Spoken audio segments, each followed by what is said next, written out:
City Morning Show.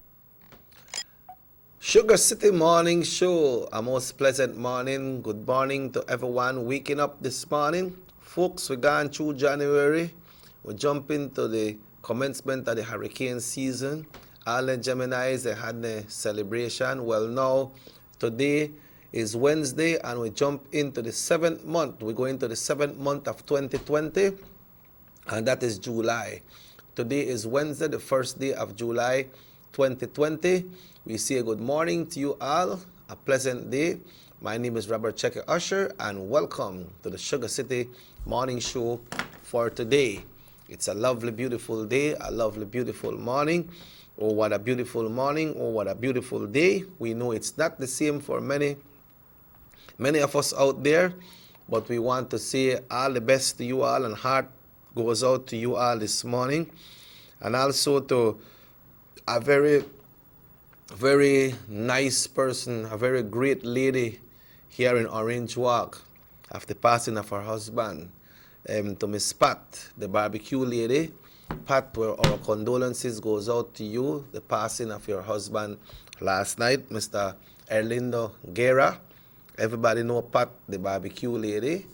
Her husband passed away last night, so Pat is in mourning right now along with her family.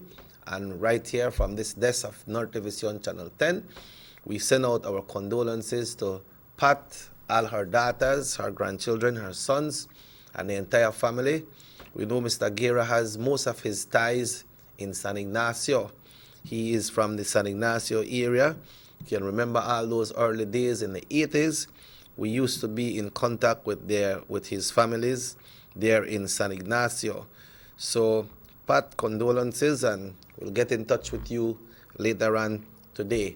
But everybody knows Pat, everybody who knows Pat, the barbecue lady who sells the nice barbecue right there by the park. Her husband passed away last night, and our condolences goes out to her and her entire family right here from North Division Channel 10. And folks, we have been offered another day by the good Lord right now. So we woke up this morning and we saw the commencement of the day and the commencement of the new month of July. So this morning we want to give thanks as usual, and we say good morning to Delvey as we get ready to give thanks today. Good morning, Delvey. Good morning, Mr. Checky, and good morning to everyone listening. Yep, it's a pleasure having you once again. And it's a blessing to be here, so thanks God for another day. Okay, let's go right ahead and give thanks. All right. I'd just like to share a quick verse, and I'll just jump straight into the prayer. Sure, certainly. Psalm 119, 23 and 24. And it reads, Princes also sit and speak against me, but your servant meditates on your statutes. Your testimonies also are my delight and my counselors. And my Father, Lord, this morning I just want to give you thanks once again for another day. Thank you, O Lord, above all things for the blessing, for the breath and the gift of life. And for those, O Lord, who you have called home, O God, I just pray for peace within their souls. I pray for comfort for their families who may be left behind, O God. For you said that it is appointed once for us to die, but the sting of death still stings. So I just pray, O God, that you send your angels to comfort all those who may be in mourning, comfort all those who may be going through a difficult time, O Lord. And may we remember that in the midst of it all, that you are God above all things, and you have a reason and a purpose for all. So as we commence this day, O God, I just pray that you guide us, protect us, cover us, O Lord. May your divine will for our life be greater than the will and the desire that we may come up with in our minds. Bless this show, O God, all who will be participating in it. Bless every person who listens to it, O God, and may you be glorified in it all. In Jesus' name I pray. Amen. Amen and amen and amen. That's a very strong prayer. All prayers are strong prayer, but I felt this one so strong this morning. God be the glory. Yes. Well, you know, we are in the month of July right now, Delv, so everything has, all the state of emergency have been lifted, so everybody needs to do what we need to do to keep ourselves safe. There's no more protection when it comes to the COVID-19 in the respect of curfew and for persons to, not be out late, and different measures that was set, like nightclubs and everything. Everything is open now, but when it comes to the mask and the social distancing, those will be enforced more, because we still need to take care of ourselves and others around us. Mm-hmm. Yes, I heard, but I did understand, the Attorney General did mention that, even though the curfew is lifted off, if persons are caught by like loitering and just wandering at odd hours of the night, then they can be charged. I think the word is civil moral or something like that. Wandering abroad. Civil moral. Right. So it's not a thing that, curfew gone, we have to you just foul it out a coop. Yeah. We still need to protect ourselves, and when we expose ourselves, we have families. We have to, hopefully we keep that in mind. Yeah, and that law has always been there, just because it never saw enforced, but like the Attorney General said, all those laws will be enforced. So you have to have a reason to be moving, man. Right. Some people write up on some different parts in social media and say, how they stop we from walk out in our own country? But then got a lot of countries where have their laws, If they catch you, they go somewhere.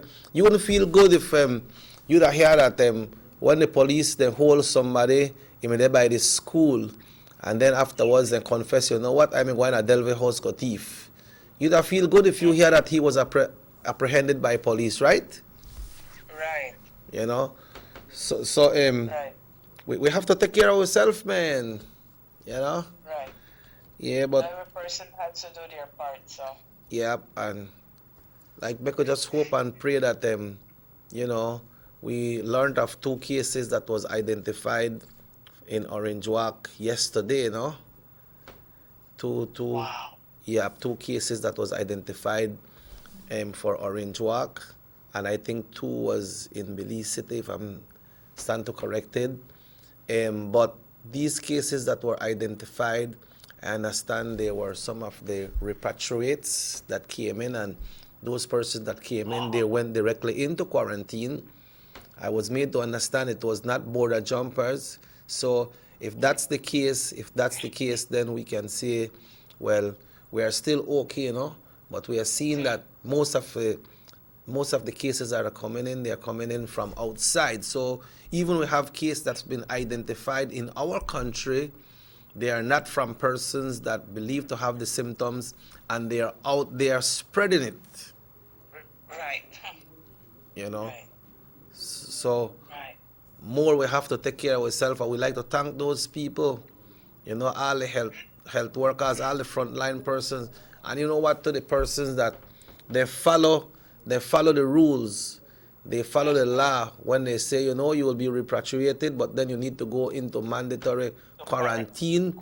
And these persons are going into quarantine, and we see the cases rising, but it's up to now we can see it's not out there, but we still have border jumpers, people who they go across the Mexican side and coming back, and then because they go, and they say the Mexican people not telling nothing. Of course they're not telling them, because they want your money. You understand? Mm-hmm. Right. Yeah. So we need to be very careful, we're trying our best to stay healthy, keep our families healthy, and just pray to the good Lord that He continues to cover us, because again, we can't control people jumping the borders, but Yes. we just have to do our part here as a people. Yep. Yeah. Well, thanks again then, Delvan. We will link up once again tomorrow, okay? All right, if the good Lord so wills, definitely have a good one. Certainly. Folks, at this time, since we have finished off with our responsibility there, with our cistern there, Delve, then we will shortly going into the report from the Belize Met Service, and then we will tell you about the persons that have been identified, the new cases that have been identified right here in Belize. you know, Belize, they say Belize will be different from Jamaica, Antigua, and those other places. But make we see what's up with for we weather today. Because Jamaica got for their own nice weather, we got a nice weather too. So as we get ready to check in with the Belize Met Service right here today, this is the weather forecast for today, the first day of July 2020. And let's see, make sure we get the full forecast this morning, because we want to share the general weather forecast, everything generally. So for today, the first day of July 2020, the general situation, a gradual increase in moisture is expected over the area during the next 24 hours. The 24-hour forecast, it's saying here, sunny skies with a few cloudy spells today, and showers and thunderstorms being generally isolated. Cloudy skies at times tonight with a few showers and thunderstorms, mainly over the south and the coast. The winds are blowing east at 5 to 15 knots. Waves are expected to be from 2 to 4 feet. Temperatures across the country for today will be very hot. In the coast, it will be 88 highs, and inland 93, in the hills 80. The outlook for Thursday and Thursday night is first some cloudless spells with a few showers and thunderstorms, mainly over southern and coastal areas. Let's take a look at the tide. Today we have a high tide at 6:18, occurred at 6:18 this morning, followed by a low at 1:41 this afternoon. Another high tide at 7:58 tonight, and a low tomorrow morning at 12:49. The sun was up bright and early at 5:22 today and will set at 6:31. Your general weather forecast brought to you by the Belize Met Service, and certainly by your Norte Vision Channel 10, folks. And as we go right here this morning, we have learned that the Ministry of Health informed sometime yesterday that 4 more cases of COVID-19 has been identified in Belize. All 4 patients are repatriates returning to Belize under the official repatriation protocols established by the government of Belize. The 4 persons who tested positive came into the country last week, 2 through the northern border entry point and 2 on the flight that arrived at the Philip Gosson International Airport. The 4 cases identified were part of the 95 samples that was passed. So we have cases coming in. Let's get this. Hello, good morning. Hello, good morning. I just called to inquire, could you please tell me the name of the mayor for Orange Blossom? The name of who? The name for the mayor Orange Blossom. The name of the mayor for Orange Blossom is Mr. Kevin Bernard, sir. How? Kevin Bernard. Kevin Bernard. Okay, sir. Thank you very much. So, folks, these cases have been contained. So, make we hope that nothing like that now continue. Nothing like that now continue. But these persons that came in, well, they came in as repatriates, and now they are under quarantine, under mandatory quarantine. So, make we hope that that won't go further than that. But for now, folks, we are trying to get some more information right here this morning. But what we will do, we will take a break, folks, and when we come back, we will be joined by Minister Aragon for today, the first day of July 2020. So let's take our first break of the morning.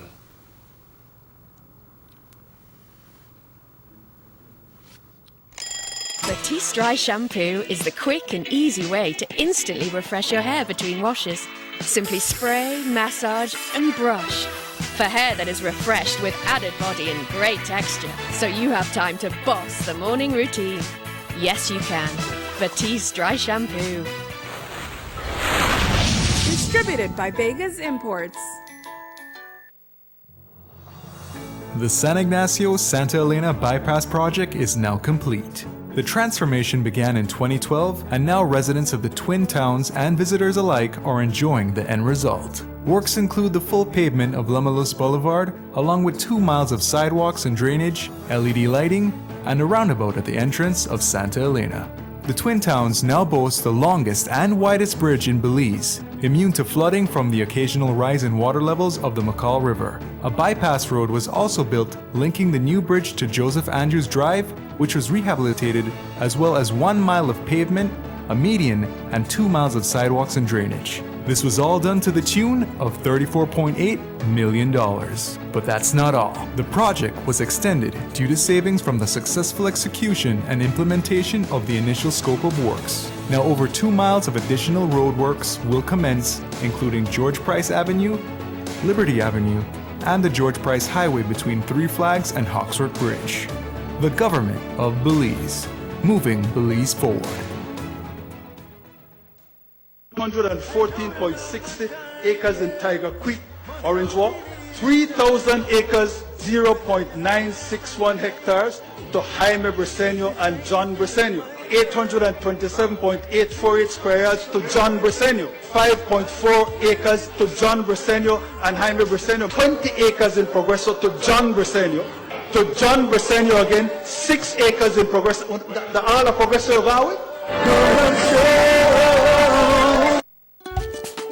Belizeans love fresh fruits and vegetables. If you will be heading to the market to stock up, please be sure to do so safely. Be sure to sanitize your hands at sanitizing stations provided at the market. Limit your time at the market by planning ahead and making a list. Once there, be sure to adhere to 6 feet social distancing at all times. Purchasing pre-packaged produce helps to avoid touching produce that other people have touched. Sanitize your hands often, especially after conducting monetary exchanges or touching surfaces. If driving, you should place purchased goods in a designated tray within the vehicle. When you reach home, properly sanitize your reusable bags.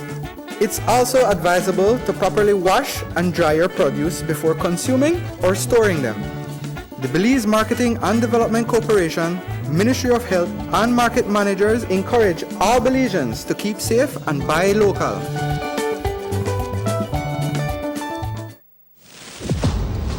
Take a journey with us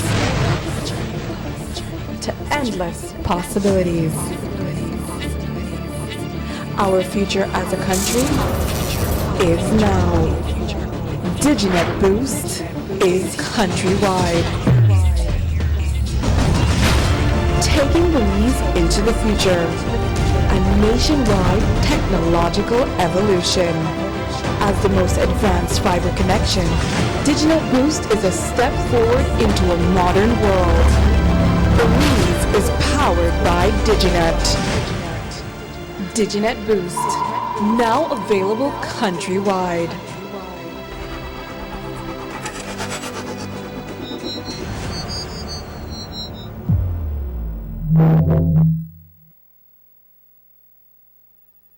Six cylinders to pure potential and better performance. It looks like it vibrates. You think it could be the horsepower? With a quart of oil and the calibration of the injectors, it will start to get the watchers again on the street. We take a motor to its optimal level. We speak machine, Rush France, making the world function. Authorized agent, German Vega & Sons. Telephone number 322-3625. Email germanvega@btl.net. Our economy benefits when goods and mobile services get to their destination quickly. When citizens are able to travel without frustration and undue hurdles, everyone benefits as well. The government of Belize is happy to announce the imminent upgrades to the Carazal-Sartaneja Road. 27 miles of road will be upgraded to paved standards and will include the replacement of 2 ferries with new bridges. Why is it that we're going to invest in Sartaneja? Why is it that we have to take $50 million to invest in an area where we do not have a political directorate? We believe that as a government, we have to provide a service to all Belizeans. Well, this for the village of Chunosh is a big advantage both ways. Sometimes when we got sickness, we got people sick at the clinic there, women. When we reach at the ferry, can't pass, 45 minutes have to wait. So now this road will benefit whole village, Sartaneja and Copperbank. I'm part of Progreso too. Well, it's really important for us. I know that our village is not so much developed with tourism because it's a remote village. And for that reason, we don't have a lot of tourism over there. But now with this upgrading of the road and the pavement of the road, I believe and I think that it will be much, much beneficial for us and for everybody. More for Belizeans, more for Belize, the government of Belize, moving Belize forward. You have an 8-cylinder powerful engine disguised as an aluminum alloy that spins at 8,000 revolutions per minute. Goes like this. You think it's a turbo? No, with a cleaning of injectors and a change of oil, you will run more efficient, my friend. For those who understand the engine like it talks to you, we speak machine. Rush France, making the world function. Authorized agent, German Vega and Sons. Telephone number 322-3625. Email germanvega@btl.net. From working late to hot date avec Derek. Yes, you can. Looking half decent at early morning Pilates. Yes, you can. When you've totally forgotten your BFF's birthday. Yeah, you can. Looking surprisingly good in last night's clothes. Even unscheduled media appearances. Batiste Dry Shampoo. Yes, you can. Distributed by Vegas Imports.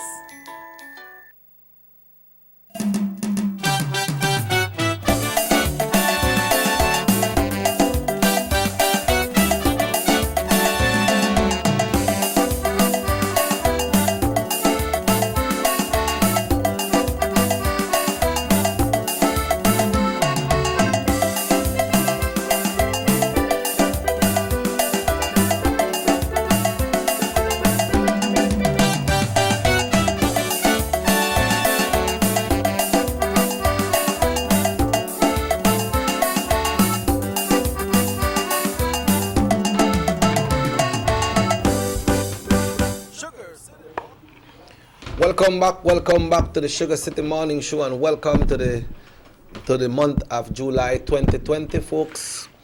We are here today, and it's a pleasure once again to have Minister Aragon. Minister, good morning. Good morning, Checky. It's a pleasure being here, and of course I want to just shout up everybody from the Orange Keys Division. You know, it's a wonderful morning, and I just want to say good morning to one and all, and of course to all our TV viewers, and of course those who are listening to us via East Radio 104.9. I want to say good morning again. And it's like usual, Checky. It's always good to be here in studios with you. Yes. I understand you had a death in your area. Yes, Checky. Yes, of course. And I before we get into business, I would like to send out my most sincerest and heartfelt condolences and sympathies to Miss Patricia Wade. And her entire family. I know she has a daughter in the United States and family elsewhere. To all of you all, there's not words that can express what has transpired. She lost her husband last night. Yes. Mr. Erlindo Guerra. Yep. And it's sad, especially when you know people. When these things hit you, I remember seeing him a couple of weeks ago. And then you hear this, it's these things are, expect it to happen, And I could just imagine what the family is going through. Very, very difficult time. And I want Miss Patricia Wade to know, and her entire family, Puma and all the guys, and, her children. They're a very large family, Yes. Checky. And to all of you, I want you all to know that it's, we really feel it. I think I know the family well, and that alone, and the kind of grief that comes with the loss of a loved one, Checky, it's tough, and there's no words that can express what that family is going through right now. And I just wanted to give my condolences and sympathies. It's always hard, So condolences to you, Pat, and the entire family. Give you a little visit later on today. But Minister, today is the 1st of July. It's a lovely day. It's Wednesday, and today elections and boundaries starts with the conducting of transfer of voters. Yes. Today is the 1st of July, and we have 2 months, Checky, of the year that you can transfer your vote. Registration can be carried out any other time, but the transfer is only done for 2 months of the year, and that is July and August. And so we'll have a lot of people moving around, you know, and I want to invite everybody who lives in our area and needs to transfer to kindly do so. It is important that you are transferred so that you can support us here in the East.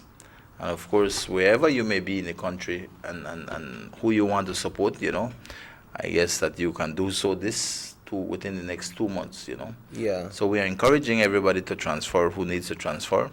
And of course, we continue to ask people to register. You know, if you just turn 18, check it.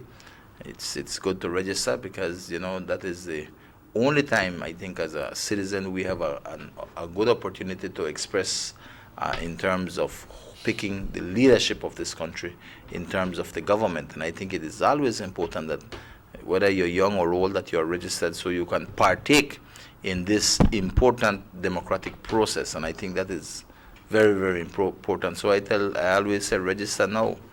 You know, register now so that you can vote, you know. Yes. Some persons are figuring, Minister, that when we see that July and August is the only 2 months for transfer, I was talking to a girl that will become 18 sometime at the ending of July. So she was saying, but I can't register because I'm only for transfers. No, you can register any day. The registration never ends. That will end until, I think, the last month before general elections, you know, before an election, they would then stop in terms of registration. But you can register right through this 2 months likewise. But these 2 months have been identified specifically in terms of transfers. So you can transfer then 2 months only. Registration, you can also do it these 2 months, but you can do it any other time of the year. Right. So it's just important for people to know because, like I say, it is important that if you are not registered, for you to go and register or transfer if you need to transfer, because this will be the last transfer period check-in before we go to general elections. So it is important for people to note that, no? Yeah. Last week when we spoke, we mentioned about the big convention coming up. We must say it's a big convention, apart from we know the state of emergency is not there again and people can move. But even if we were in a state of emergency, it still would have been a big convention because it's to elect party leader for the United Democratic Party. Yes, definitely. Any measures from the NPC? Well, we haven't had an NPC as yet in regards to this, and I think the chairman of the party is basically will set down in terms of where we're going to have this convention, in terms of do we take supporters with us or otherwise, no? I nearly feel that will happen in terms of the election, and at the end of the day, we have people who have put their names up for the post of party leader for the UDP, and I think Mr. Omar Figueroa had stepped down, withdrawn, and therefore we still have, I think, 4 persons vying for that position. And at the end of the day, I believe the delegates of the United Democratic Party will have their say, you know, and like I've always said, Chicky, you know, well, everybody knows where I stand in terms of who I support. And at the end of the day, everybody who is a delegate will have the opportunity to cast their votes for whoever they believe would be the best fit and proper person to lead the United Democratic Party. Yeah. Are you at the liberty to say who you support and why you support that person? Yes, well, I've supported Patrick Faber from the get-go, and I do so because I truly believe that, you know, leadership is something that is critical to an organization. And when you look at the United Democratic Party, we need the great Dean Barrow will be leaving us here at the end of this political term, you know, and for all intents and purposes, he's retiring from politics. So we have to have continuity, and I think that when we look at all those who have been vying, and I have no problem to say it, you know, I look at Jan Saldiva. Jan Saldiva is a personal friend of mine. I have nothing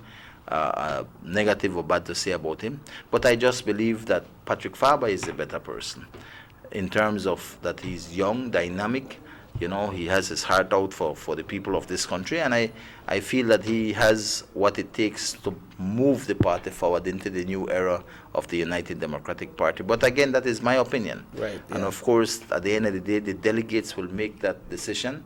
And so come here the 12th of July, we will know. But definitely, like I said, I've always supported Patrick Farber, and I've never changed in regards to that because, I truly believe I am a person that believes and stands for the things that I believe. It's not about people telling me what to do, but rather for me to look at things in my own way, to look at things for what is in the best interests of the people of this country, the best interests of our party. And on those things I make these decisions, and I've never been afraid to say it, and some people are afraid to say where they stand, but I've never been afraid because I've always believed that it is being respectful in terms of letting people know where you stand, and I think that is important, and that has never changed, okay? And I'm here with Patrick Farber still, and come July 12th, we are know. Yeah, things have been quiet when it comes to hard politics because of the COVID-19, but now we're going into this convention on the 12th, which is not this Sunday, but the Sunday after this one. Right. Do we see things moving up with the party, more political things happening going into the big election? I personally believe it will ramp up. It'll be ramped up, the politics in terms of PUP and UDP. You don't hear that Johnny Briceño left the National Oversight Committee because why? His sole reason that he wants to focus on politics and deal with PUP. You understand me? Mm-hmm. That is why he basically abandoned the people on the National Oversight Committee. But Minister, when that happened, they say, but Johnny, they step up, but the UDP quiet. No, the UDP is there, and there is a time for everything, and I think the Prime Minister had mentioned it. And I share the same sentiments in terms of the Prime Minister. At this point in time, we have to focus on the safety and security of this country. That is the foremost important thing for a responsible government, And that is why I have no qualms to say and talk about Johnny Briceño having abandoned the people in terms of having resigned from the National Oversight Committee. He should never have done that. He wants to be the leader of the country. He wants to be the next Prime Minister, but yet he walks out on the people in the most critical, most important time and challenges that we have faced for maybe this decade, right? He walks out on the people, and he walks out for what? What is his excuse? Because he wants to go and run politics, and trying to win the next election. He has done so because of his own personal and political gain. I believe sincerely that at this time, true leaders must stand for what is right, for the greater good of our communities and this country, and of course its people. But how do we do that? You have to juggle things. And at this point in time, we have been focused on what is best for our people through managing this COVID-19 virus. And checky, this virus here, no feel like it gone, Gone. You look at what is happening in America, all over the world. Look at our neighbors, Mexico, Guatemala. Right now, the decisions that have to be made are critical decisions. Important decisions must be made. A lot of discussion must be had. We need the input of people so that we leaders can make the right decision. Those people who sit on the National Oversight Committee, those people who sit on the task force and other places, we need input. And when you have Johnny Briceño abandon the National Oversight Committee, he in effect abandons the people of this country. And people need to realize that. He abandons for politics. So when you ask me, but what, I always wait on what is in the best interests of the people. And I have to side with the people always. And that is what the Prime Minister has done in terms of focusing on dealing with this COVID. All the challenges, the economic challenges, the security, the safety issues and challenges that this country is facing must be looked upon first and foremost. You can't put that as second nature and deal with politics. There will be a time for everything. Election is November. You want to tell me that the political parties can gear up and rank up for politics within the next two months from here to politics? Of course you can. But abandon the people. And this is what, when you hear the Prime Minister and others people talk about Johnny Briceño not being an option, they're talking the truth. He's not an option for leadership of this country. Well, I, for one, wouldn't want to see him be the Prime Minister of this country because, listen to me, he's not like Donald Trump. He can't make his mind up, and when he make his mind up, that's for all the wrong reasons.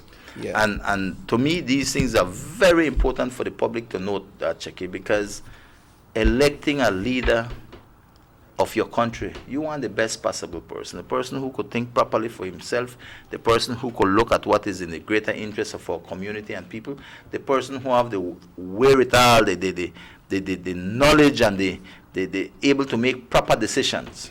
Johnny Briceño can't make no proper decision in a life. You know, he resigned as leader when he was there before. He's been party leader before. He resigned. He has done a lot of things. You listen to his whole history of decision making. He remind me of like one lead chump as far as I'm concerned. Make all the wrong decisions. But again, this is politics, and definitely for me, the time will come and you will see it. And I truly believe that within the next couple of weeks from now, you will see things ramp up, because that is what the PUP will do. And of course, the UDP will have to then do that likewise. And I do think that there's a time for everything, and that will come to pass. So I am certain of that.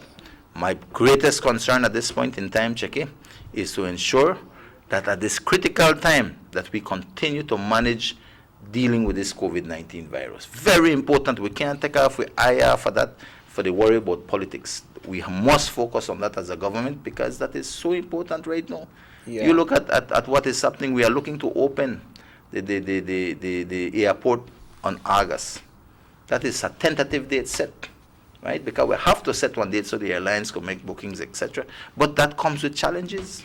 And so we have to always be constantly reviewing, looking at what is there, how do we manage these things. And I think that is where the government's greatest priority is. And it's just sad to say that Johnny Briceño just walked out on the people, because that is what he did when he walked out on the National Oversight Committee. There's no two ways about it. There is a video clip going around where the Prime Minister did some pronouncement talking about walking out and not to the best interest of the country, and some of his members of his party was saying that he is unfit for leadership. Were you there in the house when that happened? I was there. What transpired that to happen? Listen to me. The whole fact is that Johnny Briceño always, when you go in, he just rumble things without, think it through, read, understand. Everything he does is try to bring things across in terms of his political gain. All about fanfare for him. A lot of the issues, and I wouldn't say that now and then they bring up certain things where, of course, it is important. But listen, to a large extent, anytime, that is why I think the Prime Minister mentioned he's not an option. The man, for him to be a leader, he just not have it what it takes. And I truly believe that. I don't think Johnny Briceño have what it takes to be a leader of this nation. I think he's more interested in his personal and political gain. That's all I think he's after. But for Mick, I put my trust in him to say, boy, I think you could run this country. I think he could run it, but he run it down into the ground. You understand me? That's the way I think personally. But again, I don't know if you don't have the clip, but I think that was a very powerful clip. I think if you don't have it, it's good for Mick to hear what transpired there in that piece there, Checky. I don't know if you don't have the clip. Okay. But what we'll do when we go on the break, we'll play the clip right before we come on back after the commercial messages. But also, Minister, we are seeing an ad out there where the Prime Minister is talking about a lot of land plot that that the leader of the opposition has. These things are not libelous for the Prime Minister to be saying these things? I don't think so. Because they are a fact. They are a fact that when he was a then Deputy Prime Minister of this country and the minister responsible for natural resources, he gave out a lot of land to his family, a lot of land to himself. Checking a lot. And we don't talk about only 5 acres or 10 acres. We're talking in the hundreds and thousands of acres. I mean, like I've always told people, we have to be smart when we think about things. Right now, you just have to ask yourself the question, what does Johnny Briceño have? All of the land he got, what do you have? You even got a piece of land for put your little house. These are the challenges that we face. This is a challenge I face, trying to find land so that we can subdivide and give out to people. A serious challenge, and it should not be a serious challenge. Why? Because land is important to every single person in this country, Checky. But when you got a man like Johnny Briceño who rake up thousands and thousands of acres in Progreso, in Tower Hill, and all these areas, Checky, where people could have actually done and get one little house, that is where I have a problem.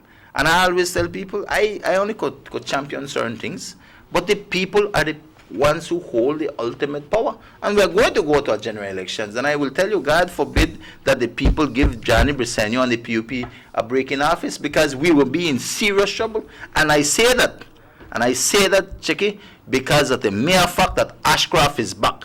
And when you have Ashcroft and the PUP, that spells nothing good for this country. And we could talk about that, because I think it is important we talk about those things in terms of Scotiabank, in terms of what Ashcroft is doing in this country right now, and the kind of things that he brings when he is coupled with the PUP. And I will tell you, I don't feel like then two people here just meet up, And that's some serious issues that is underlining in terms of politics. And Ashcroft has raised his ugly head here again in this country, and he's always been in this country. But I will tell you, Checky, the people of this country must make their decision. Don't make ghosts fool you. In terms of land and the Briceños, everybody know in this country. It is general knowledge in terms of what he possesses. And listen to me. Just look at what all the man control. There's no two ways where you can't say that this man there. The allegations are out there in terms of a cable company. You name it. And I've always told the Belizean people, look at what he has. And ask yourself what you have in terms of land. Just that one issue. Yep. And it is sad, Jackie. It's sad. You know why? I visit people, and you could see 5 people in this household. They need their land because they have their own family. But where do you put these people? The challenge is you have to go out there and find pieces or so much acres to try to divide up and thing. It's always a challenge. And that should never have been the case. We have to always look out for people first. And that is why I've always said Johnny Briceño is not an option to lead this government, to lead this country. And I say that without any kind of reservations, because that is the honest truth as far as I know it. Well, Minister, on that note, we'll be taking a break. It's already 10 minutes now away from 8 o'clock. Minister Aragon and Robert Cheque Usher, we want to say good morning to the listeners of the East Radio as well, in tune to the Sugar City Morning Show today. Good morning, Dav. Hope everything is fine. You don't knock down a coffee or a Milo or a Ovaltine or the Wali oats or a custard. Big up yourself this morning, Dav. Minister Aragon and Robert Cheque Usher will be back after these messages right here, North Television Channel 10. Notice the residents of rural communities in Orange Walk and Corozal districts. If you value your health and your children's health, you will dispose of your garbage only at approved sites. The disposal of garbage at any other location is illegal, and if caught, you can be fined up to $5,000.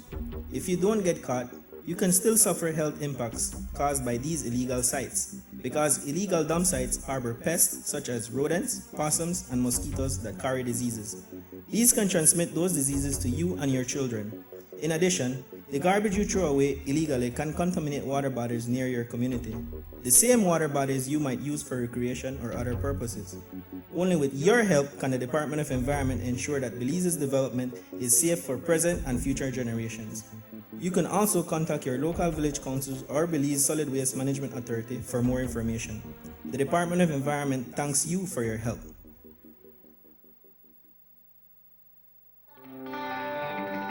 Everybody wants a clean and healthy family. That's why they purchase the best food products and the cleansing materials.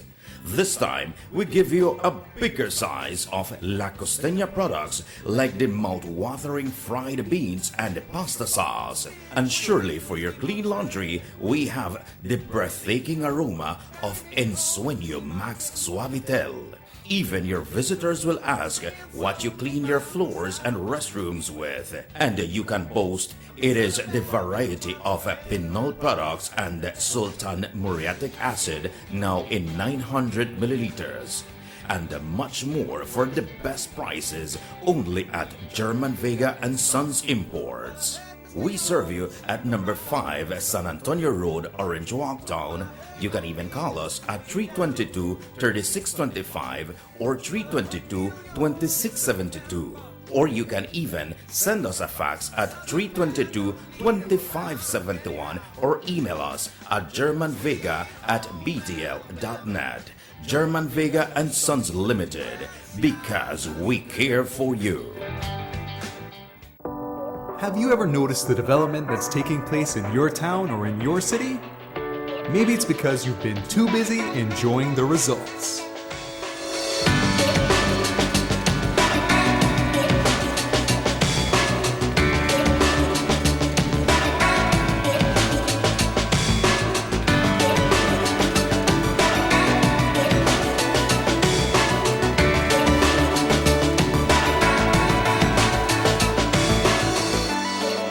More for Belizeans.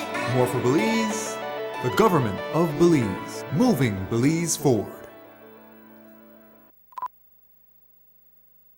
Motor 5.0, 4 válvulas por cilindro. Todos quisiéramos una. Como que no agarra, ¿no? Siento como que se le pega el... ¿Balancín? Vamos a darte el aceite que te mereces. Vas a correr como rayo, preciosa. Los que oímos más allá de las revoluciones, hablamos máquina.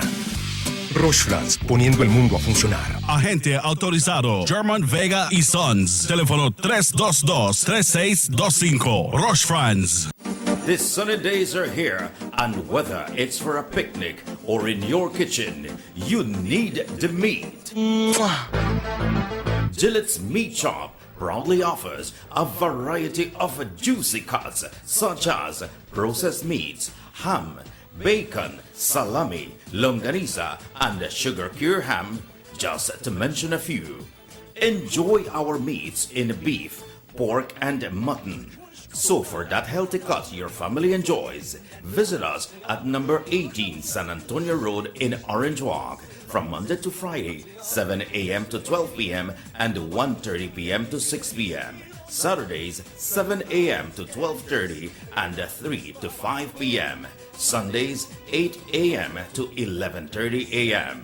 Place your orders at 322-3486 or 322-2175 or even 610-4061. Send us an email at derekgillett31@gmail.com. Gillett's Meat Shop, fresh and processed meats. Ay, qué rico.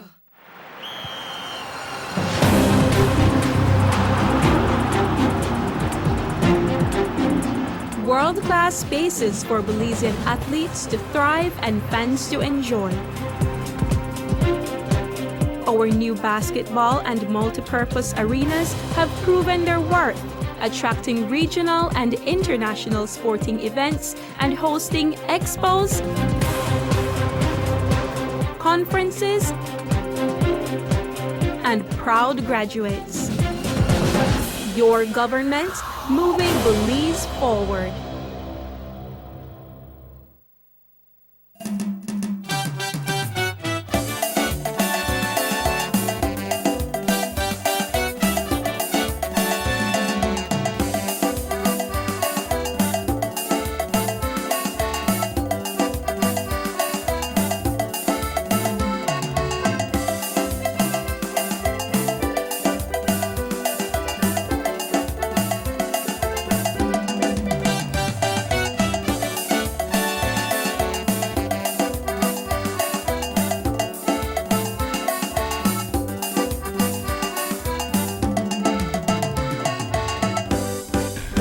SugarCity Morning Show.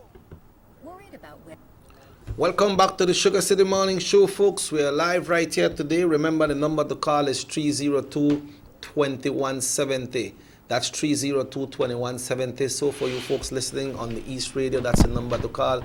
Minister, banking, when it comes to banking, many of us do not really understand when the operation and how important it is to have different banks in your country. We understand that there was a sellout of Scotiabank or there was a buyout of Scotiabank. What position that put the country in? Well, for me personally, I have no problem in terms of, within the business sector, business occurs, and I think that business sectors in terms like they go say we talk about banking. I mean, they can do their own transactions because those are private transactions. But of course, looking from outside, where within our banking sector, where we have very limited banks in this country, and where you have somebody like Ashcraft, who becomes now, I don't want to say a majority shareholder in terms of the banking business in this country.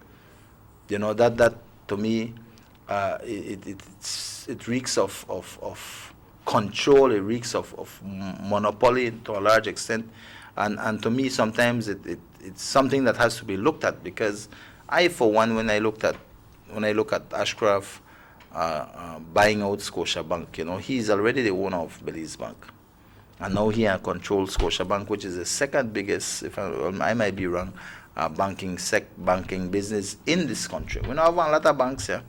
And when you have all that control over these bankings, sometimes to me it poses a threat in terms of if this man decides, well, you know what, I close all my 2 banks and I gone, what happens, you know? It puts all the people who are in these banks, it could hold our country hostage. I might be wrong, I might overstep myself to talk about that, but I would, you know, just on the onset, and anything we have to do with Ashcroft, I am wary of. Because I know what Ashcroft has done in the Caribbean. And I know what he has done in this country when he was and is in bed with the PUP still. You know, those are my concerns. I mean, if a businessman will come and he get in this banking sector and buying out Scotiabank, then that's okay. I don't know, you know, but we know who Ashcroft is. That is the difference. We know who Ashcroft is. We know what he is capable of. We know what he stands for. And him and the history of the PUP, he and the PUP history is there for everybody to see. We know what happened with BTL. We know what has happened with Imari. I think that was Imarbi. That is right now on news last night. I mean, we know the history between the PUP and Ashcroft, and it was nothing good. Nothing was there for the Belizean people. Everything was there in terms of Ashcroft and the PUP, and that spelled nothing good for Belizeans.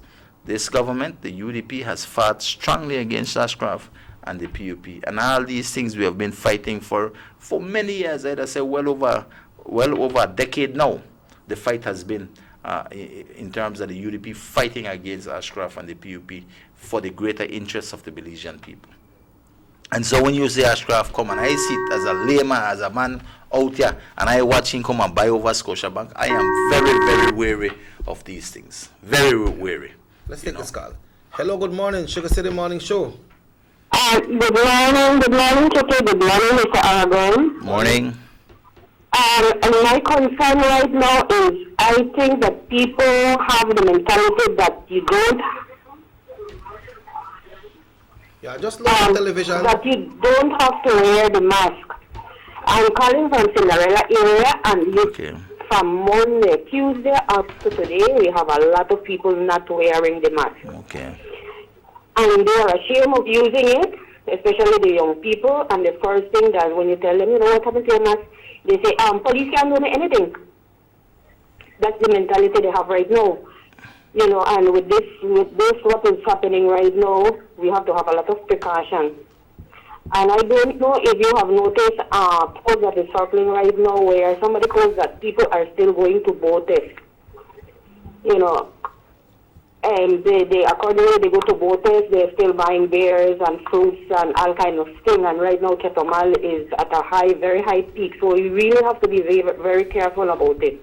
Right. So I don't know what can be done about it, especially the mask problem. And this is around, you know, the Cinderella area, Progress Street, and everybody is almost walking without a mask. Okay. Yeah. So we have to be vigilant, you know, about this thing that is happening around. And the mentality that the people is having right now, the curfew, we don't have curfew, so we don't have to use the mask. Yeah. Thank you very much. Thank you, Carla. Of course, that is always a concern. Yes, you need to wear your mask. The social distancing rules needs to be enforced. It needs to be adhered to. And I say this why? Because the way they look at this corona, this whole COVID-19, the coronavirus situation, is that it is upon us, as a citizen of this country, as a responsible person, you are responsible for your own safety likewise. So by wearing the mask, and not because you say, well, they put the mask because government asked me. No, it is about your own safety. Right now, you don't know who might, like the lady said, gone bought this and come back. And then that person buck up somebody or that family come out and gone at the store. You meet that person at the store in line with the person in the store for pay. A lot of things, you know, the interaction of people is immense. And so safety is upon yourself. The government has already asked everybody to wear their masks. It is there for a reason. They're talking about social distancing. People must adhere to those things. Your safety is for you. So we ask people, put on a mask because it will help you down the road, and it is about your own safety and the social distancing and all of these things. But people must do their part. Hello, good morning, Sugar City Morning Show. Morning, Chicky. Morning, Minister. Good morning, brother. How are you? Right here. Good, and you? hope we'll continue this good fight. I just want, as the president of the Urduak Esports Committee, I just want to update, I know what happened now that, what happened last night, I hear the breeze blow down one of the dugouts there, no?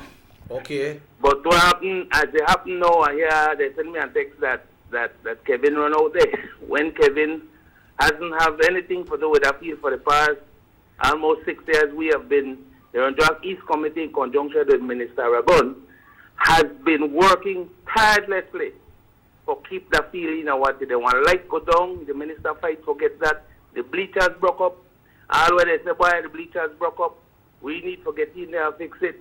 Now that the dugout, which has had over 6 years, they basically get the pipe get rotten.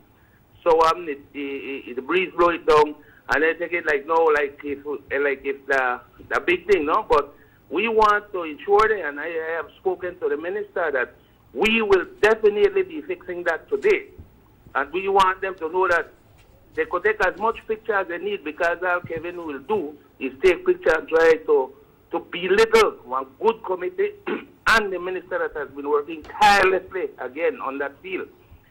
Because I believe Kevin always actually is basically dealing with giving out free license at this time, which he has done, which I know by law is an offense. So I just want the public know that we will work on it. The minister has instructed me to do that, and we will get it fixed, because the minister might be a bit quiet in saying these things, but the minister is somebody behind the scenes in getting things done for the East. So I want to say that on behalf of the minister and the East Sports Committee, we will definitely keep on working on Louisiana football field.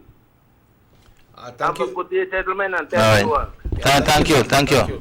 Thank you, Dominguez. Yeah. Well, we have a very active committee, and I think these guys have always been there for the Louisiana football in terms of the bleachers and stuff. I remember way back when we started to build those bleachers. Like he said, it was 5 years or more that we built those bleachers. We built the bathroom facility and everything, the dugouts. And it's been a while, and the only person who upkeep that place is the committee, the sports committee, and myself. Anytime boards and broke, we have to go repair them, and people might figure, oh, then our government, they spend money. Government, we have to do the minor repairs on these things, and we try, I think on the dugout, somebody sent me pictures in regards to the dugout. There's nothing major. What happened is that one of the pipes rattled at the bottom, and so it just keeled over. And I think I see some pictures there. But Minister, so we just raise it and we put one new pipe. If something happen like that, it's not the minister or the committee. And then minor matters. Then are things that occur. I'm just glad nobody got hurt on thing, and it happened last night. But definitely we'll just lift it up back and make them fix it up. And I think we need to do all this service in terms of painting of these things over, So we look at that. The committee will look at it because we have the Aragon's Christmas Cup coming up. Yeah. And definitely, we always try to keep those bleachers and everything in order for that big event. So, and the bottom truth is that when we built that about 5 years ago, I think that right now, with the bill is on the field, and that one is not about lumber. We don't have no lumber in there. Because the lumber, with time, with the water, with the sun, and twist and rotten and things like that. So we have opted now for lone power lines and cement. And man, it's wonderful. I went out there over the weekend and I saw the whole setup. The dugouts are going to begin being built this week. And of course, we are partnering right now with the community, with the Sports Council, with the East Committee, the Sports Committee, and myself, to get out there and fix the basketball court and that. So all of these things are coming together. BL will be putting up our posts hopefully soon. We already have the lights. I think this week we sent out people to try to realign, and we are trying to take some equipment so that we could line up the field properly. But all of these things, to me, goes a long way. And I'm glad that the Sandy Field bleachers, we have decided to build it a different way in terms of the power lines. And I'm hopeful that we could get the money so we could then upgrade the Louisiana football field and remove the boards and put power lines, wherever we could put the power lines. I think that would be nice. And of course, like I said, we have to look and inspect the dugouts and the other stuff, so that we can be assured that it is up to standard, But these things we'll be doing. I have full confidence in the sports committee and in the people in Louisiana that look after these things for us. So, I like I said, the work never ends, Shaki. Every day we get up, there's work. If I don't want to go drop, something is out there, and we're always on it. So I just want to big up again, of course, the Esports Committee, because listen, Shaki, they're the ones who organize the Aragon's Christmas Cup. I am there supporting them, but they are the ones who run that every day when we have that event. They are the ones that have to replace the boards of that thing, and they, the NID didn't come to me, we need this, we need that, and I have to find it. But I am very supportive, because I know it is for the greater good of our community, and I want to big all of them who are members. I want to know who all are members on that committee, who work day in and day out in terms of moving sports in the East. So I just want to big them up and thank them for their quick response in terms from when they hear about that from last night. Then they call me, boy, we're going to use this drop. And, it shows how interested they are in terms of working at the Louisiana football field to ensure that we can have sports. So I just want to big them up with that, Yeah, sports and education goes a far way. So somebody said, Good morning, Minister. Just wanted to know, how will students of town will know if they will qualify for subsidy, or where could they go and check, since not everyone will get, and school will never say anything to parents? All right, I think a very, very, very, very important question, Chiki. I think it concerns a lot of parents out there, and I would just like to say that from what I've gotten to know is that in terms of the subsidy is what the government gives on a yearly basis to first year and second year students.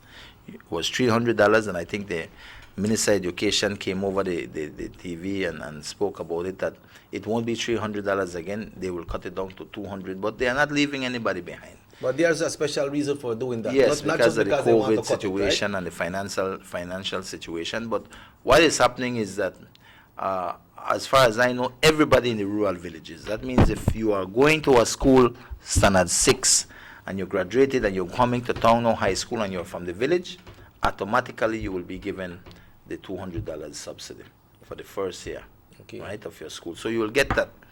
Is Child Farm considered a village as well? I would want to think so, yes. Okay. So everybody in these villages will receive their $200 who were at a primary school in your village, and then you are now moving into to a high school in town. You will be getting that $200. But Minister, I think you need to make that clear as well. They will be getting their $200. Some people feel like that cash they want to get. No, they don't get cash. These monies are paid directly to the school's account, no, in the name of your child who is going to that school. So that is for the rural areas. In terms of the urban areas, that means those people here in town, that will have to be selected, and that is selected through a process that the Ministry of Education does. That does not come through any representative. So there's no say. I don't have one say for say, oh, make this child or that child get it. No, it is done on an assessment that is done by the school and the Ministry of Education. So my advice to people out there from the town, if you're concerned, you could always go and check at the Ministry of Education. You could check with Miss Norma, that is there, Miss Jones. Yeah. I always call her Miss Mortis, but I know you married Jones. So yeah. Miss Nelma Jones, you can check with her at the Ministry of Education. You can inquire there, and they could advise you in terms of that. So anybody, whether you come from rural or that, and you have a concern in terms of the subsidy, you can check there with the Ministry of Education, Miss Nelma Jones. Do you know how the selection process goes? No, I don't. I think it goes in terms of those who need it the most. Situation. Economic situation, right? That will allow you to be given that subsidy. Okay. That's the way I think it works, But like I said, that selection is done through some assessment that goes through the school and the Ministry of Education. Yeah, we know that you have been helping residents in the East a lot when it comes to the COVID-19. You are giving out pantries, and you couldn't hold the Mother's Day program because of everything that is happening. Are you able to assist parents in the East that has children going to school this time? Well, we are, apart from the subsidy program, we have the school assistance program, which the government assists each constituency with a certain funding. I think this year we have gotten some funding, but nothing close to what we used to, right? It's minimal. Minimal. So, but nevertheless, whatever we get definitely goes back to our community, and we try to help those most in need, But it's always a challenge, Checky. Yeah. But definitely we try, and of course, the COVID, the resources we had to, during this whole period, we had to switch gears and more deal with pantries and stuff like that. And I think I still haven't gotten the time to come and highlight all the work we have done, But I think we need to do that very soon, Checky. Maybe we could pick one day just for talk about what we did, during the COVID period. In terms, when I mean COVID, we're still going through this situation, but I'm talking about the immediate 2 months of COVID, Talking about showing pictures of the work that you have done and the progress, what's the position with the factory that's been set up right now in the Carmelita area? You got pictures or not ready? I don't have pictures yet. Well, I have pictures, but not here with us today. But definitely, it is something that I want to really touch on as we progress, and I need time for this, Checky, because to give the whole history of how we got the factory to come to Orange Walk, It's not an overnight thing. It's not an overnight thing, and it's not easy, because if it was easy, Checky, we may have got Johnny Briseño and all the representatives that were here would have had a lot of factories here in Orange Walk. So it don't work as easy as people are figuring. It don't happen so easy. Mr. Aragon, our minister, to bring this in. It don't work. They have been there for decades, and they don't bring nothing to Orange Walk. You understand me? Name me a representative who has brought an industry here, apart from BSI and ESR, of course, But tell me who else? Nobody, right? And it's not easy, and so, I want to take time so we could really talk about how we have been able to bring that factory here, the challenges that we face, and the whole importance of having a factory here in Orange Walk. For me, the greatest thing ever is about empowerment of our people. And when I mean empowerment, I don't talk about give lip service to empowerment, because a lot of politicians, a lot of people talk about empowerment, but then just use that politically. They don't really mean it. And I've always believed that, for me, true empowerment is not about the handouts that you give. It is about empowering someone to become a better person. And how you do that? You do that by giving them a job. When I give you a job, you're not going to ask for handouts no more. You will take care of yourself, and you will take care of your family. You will build that self-esteem of being somebody productive in your community. You could hold your head up high because you work for what you have.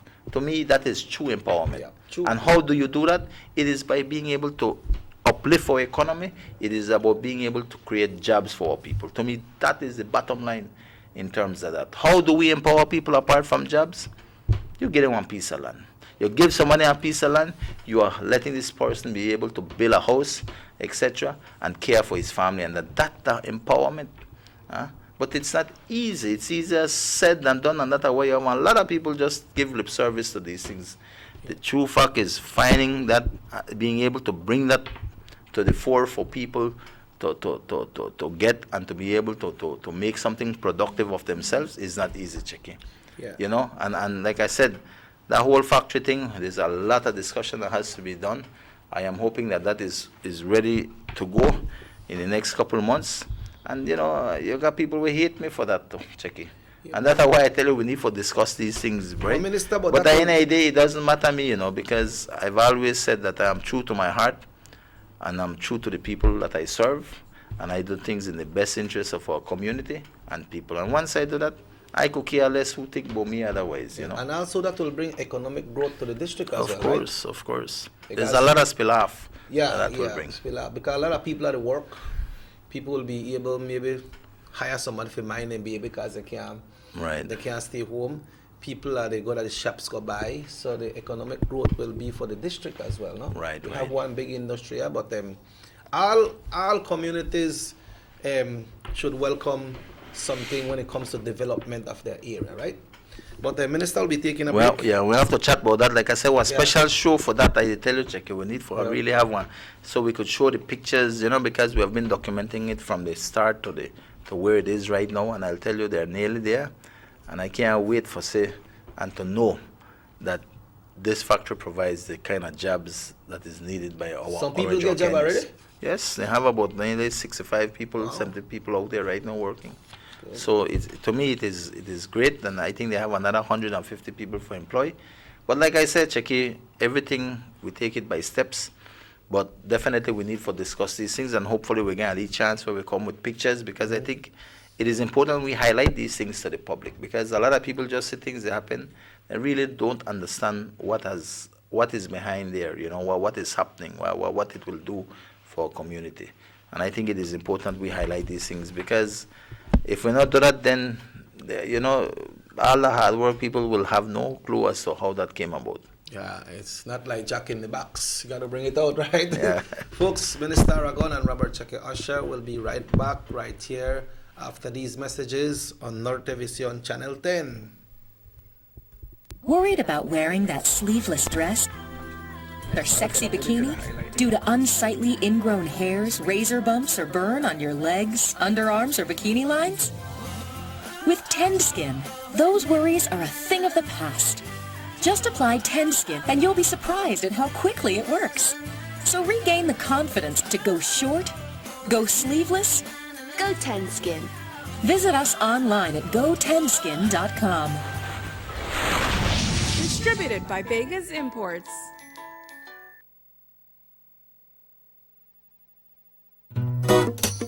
Someone come, yes, someone coming, let's go. Sa. Fastest question of the day, what you did it here? Who sent me the letter? That sign right there, you can't read? Well, make I tell you something. In this here community, everybody dump here, so me just dump my garbage right here. So if somebody jump off a bridge, you that do it too? Oh man, no. You never know that littering is an environmental crime and Department of the Environment can charge you for that? Why is that a crime? Because you pollute the same environment you live in, dirtying the same land and water you use. You don't even know that you dumping garbage can make you and your family sick by attracting disease-carrying pests, and the Department of the Environment just to try help we take care of the we environment. So all of that? Well, now that you put it that way.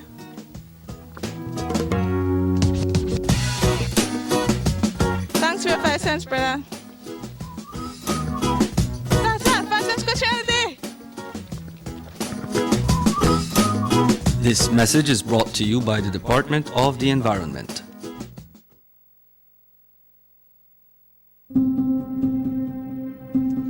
John Briseno says government needs to trim the fat.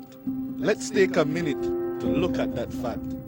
Johnny Briseno receives a salary of $60,000 from the government to be the leader of the opposition and $84,000 for sports and community projects in his constituency. The People's United Party representatives receive about $993,000 annually from government to assist residents of their constituencies.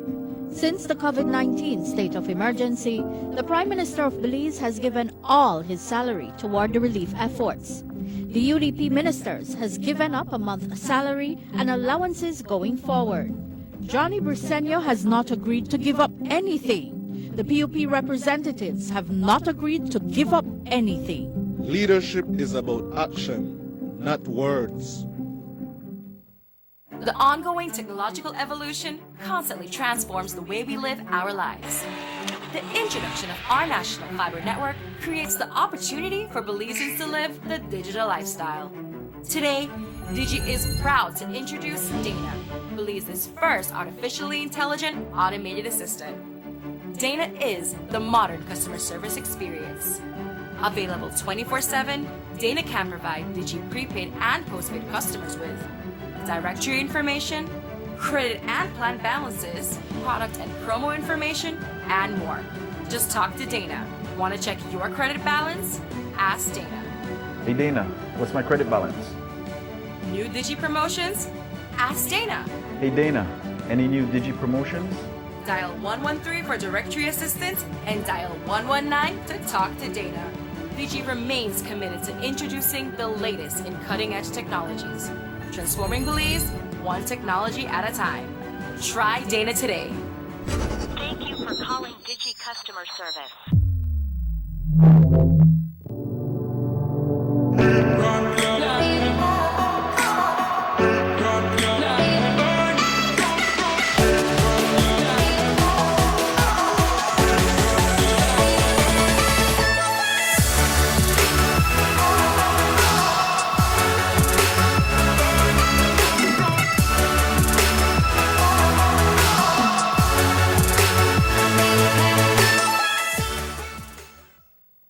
The Philip Goldson Highway between Belize City and the Philip Goldson International Airport is getting a major facelift to the tune of $31.5 million. Section B of the highway upgrading project between Hallover Bridge and the Buttonwood Bay Boulevard roundabout is underway at an investment of $21 million. Works consist of the full rehabilitation of the road to paved standard, which includes the widening of the road to 4 lanes, lined sidewalks and drains, wide shoulders, median, and parking, plus a bus lane at designated sections of the road. LED road lighting will be installed along with road safety features such as signs, reflectors, and road markings. The project will also facilitate in the improvement of underground infrastructure for the public utility companies. The Government of Belize, moving Belize forward.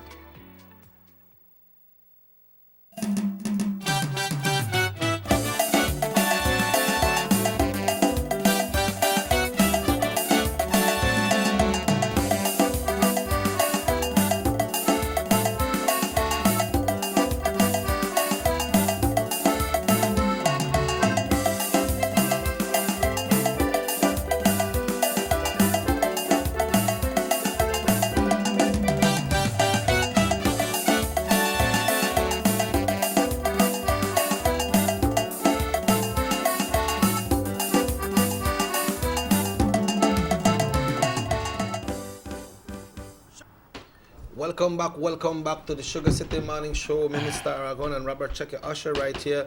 Minister, we were talking about subsidy for schools.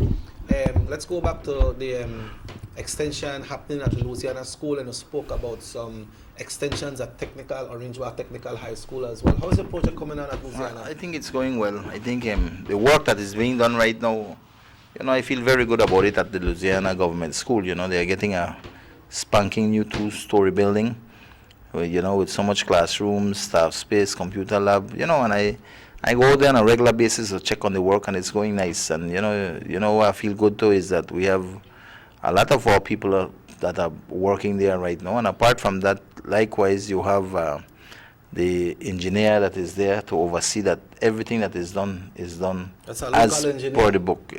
Yes, local engineer, Okay. and not local from here, but it is responsible in terms it works for the oversight engineering company that oversees the constructions of safe buildings. Okay. And so he's there ensuring that everything Step by is done step. step by step, that they don't cheat on the process. Make sure the amount of cement is supposed to go there. Go in, and size of the steel amount and of everything. all of that. So I feel very good about that, and Mr. Liborio Vega is a contractor, and they are doing a wonderful job right now. So that is going well. Like I said last week, I met with people from the Ministry of Education, and they were in Orange Walk, and they are getting ready. I think they want to prepare the land in Carmelita for the new high school, and they are looking to dump, I think, about 900 trips of white marl on that ground to raise it. They want to raise it at least 1.5 feet off in terms of higher elevation for where the school will go. So if everything goes well, by September we should be having the groundbreaking ceremonies there after all these white marls have been put there, so the school can commence. And I feel very good about that, That because will be a government high school, right? Yes, that will be a government high school, and of course with that, likewise, Technical will be the recipient of several new school buildings there, likewise. And the way Technical got that is, I remember clearly we were in Cabinet, and I think that funding that had came for some school, I think in Kai or one of these areas, wasn't going to happen again. It wasn't feasible for it to happen because of, I think, other schools that were around, etc. So those monies were available, and I remember just a week before that, myself and Patrick Faber had visited Technical, and we had seen the condition of the buildings and the need to expand that high school. And we lobbied there for that funding instead of going to be sent elsewhere, in terms that to send it back. We prefer that it was sent here to Technical, and Cabinet basically approved that, and that is the way we got the funding for Technical. As a first-time era representative and minister, we see so many projects coming to Orange Walk, like the one you spoke about at Technical. Then we have the factory. We have the project there at the Louisiana School. We had the Petro Caribe Road that passed through Orange Walk. We have lots of different projects going on. How that make you feel as a first-time representative? No, man, I feel good. I'll tell you that when I look at There's not a day that hasn't passed that we haven't been working, checking. Every day, every week, because this is my life. I have no other life because it is my commitment to the people, right? And I take that very seriously. And that is why I've always said the day I feel I don't have a commitment again, I am ready to go. You because feel like that's you're, me, like you're not at the verge. Yes, you know, and when that day comes, nobody have to tell me for go, because I am the kind of person who understands a lot of things. I understand that none of us are here forever, Checky. You know, we're here on this life, on this earth right now. We're passing through. Yeah. You know, and I think that every generation has its own leaders, and we have to give these new leaders an opportunity. That's why when I look at a man like Johnny and others, then they need for go. And show me a long time on their own. My thing is that definitely we have an opportunity to do something great, and I think that I want to know that I have contributed to my community, and I think that when we look at all these projects, we fight for it. Really, they're not joke, you know. And I will tell you what we have done in 5 years, Sheki, in terms of all our communities, especially the areas that were really abandoned to a large extent, you know, where they get their water, where they get their expansion of light, new streets, and all of these things, Sheki. To me, that is priceless. You know, where you could open a new area and make people get land, that is priceless. Where you could bring electricity to people. All of these things are priceless, and where you can bring something that impacts a community, like when we build the bleachers and bathroom facility at Louisiana, and we make really Louisiana step up, you know. To me, that is nice in terms that I feel proud of it. Everybody want to Louisiana will play. Of course, you know, where the factory they come up with, you say over nearly close to 200 people working, you know. You know how I feel? I feel good about these things, and this is my commitment to the people of Orange Walkies. And yes, you know, it's not easy. I don't sit here and say, oh, they think me easy, because none of these things came easy. I had to fight for them. I have people who were not happy with me for certain things, like with the factory. I sure Bowen must not happy with me because we bring one factory. But it's about, for me, it's about the jobs that we create. And all of these things have challenges, you know. But I'm there, and I do think that we have done a tremendous task, and we'll go to the people now to ask them for that support again for another 5 years, because I feel that we can still do. There's a lot more things that has to be done, and I'm confident we can do even much more. Hello, good morning. Yeah, morning, thank you. Good morning. Yeah, good morning. Good morning, right? Yes, Mr. Jake. Yeah. What happened is, I got one big concern right there at this building. Tell me, what? The road from Champagne to Comango is in a terrible condition. Yes, I know. And we remember very good, one day before election to see the PUP, they bring in the grader from Orica from Costa to create the road. Yeah. One day before election. And now, where are they? Yeah. Southern people disappear, they don't do nothing for this building again. Right. They are in power, they don't do nothing for this building. Instead of us going forward, we are going backward with them. Yeah.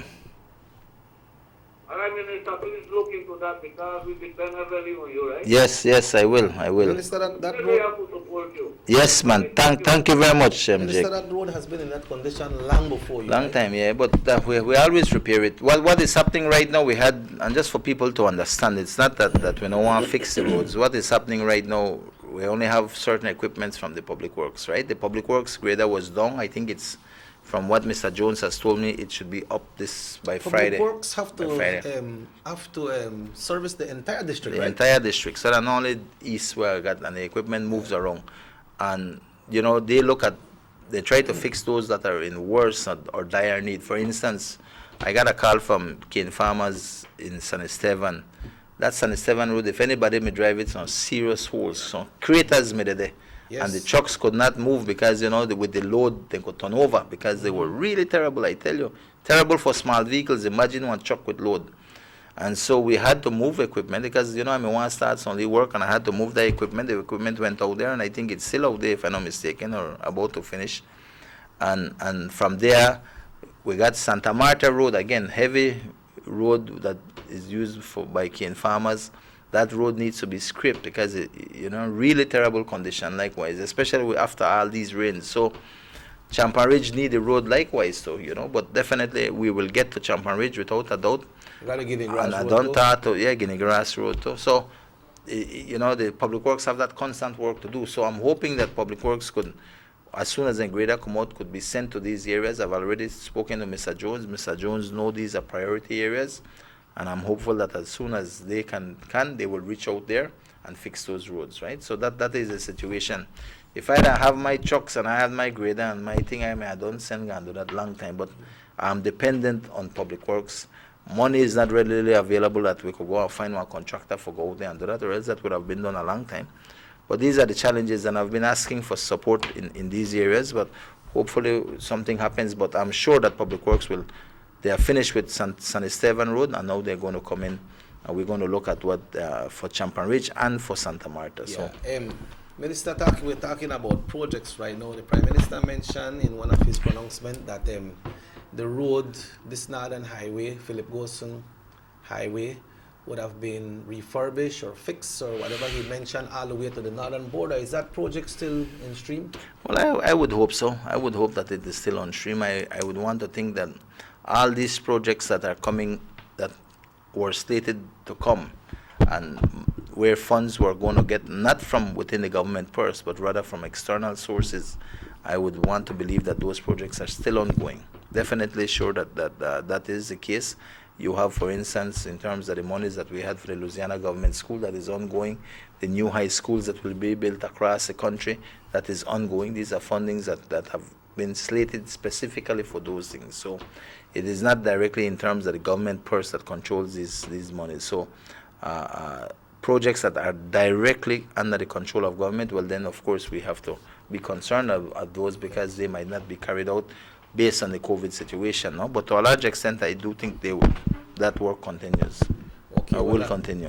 Yeah, well, that is good news. I saw a release from the Ministry of Natural Resources pertaining something to Palmar lands. Right, and I would like to touch on that now, Jackie, if you may.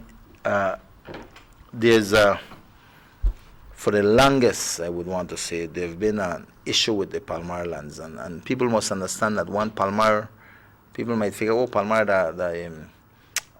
they fall under the same rules that governs lands or the issuing of lands like any across this country, but they do not. Their lands were gifted to them by King George, I think, and since then they have full controls over their lands, Mm-hmm. And since then there's the government is the trustee, the Ministry of Lands is the trustee for all the lands in terms of Palmar, what is constituted as Palmar area. What has happened though is that within the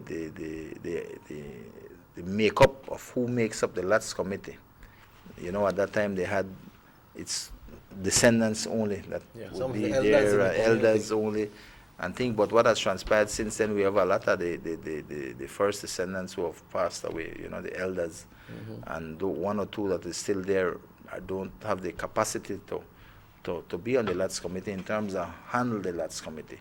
And so what has now transpired is that since that time, the trustee, which is the Ministry of Lands, have not been able to make new regulations, etc., for this to happen. It's been a long, drawn-out process because, you had the Attorney General's ministry who had to sit down, study the issue. They had to come up with some regulations, study the situation, and go with the trustee. The trustee had to look at it. But finally, Cheki, the trustee, all of these things in terms of the regulation that has been done. It is now a matter to come to Palmar Village and to institute that. And what will take place, I think the first meeting will be held this Sunday, the 5th of July at 10 a.m.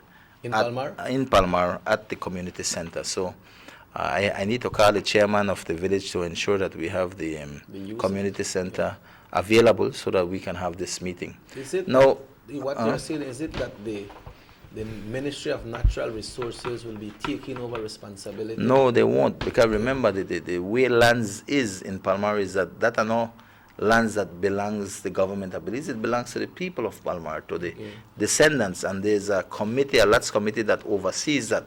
But that Lots Committee has been non-functional, and whoever was operating on the Lots Committee lately or before, without the proper constitution of that committee in terms of the elders not being there, etc., have been acting illegally, because the law states that you have to have so much elders and all of that, but with time these elders passed away or were not able to to manage the Lands Committee. So since then, that Lands Committee has been non-existent to a large extent.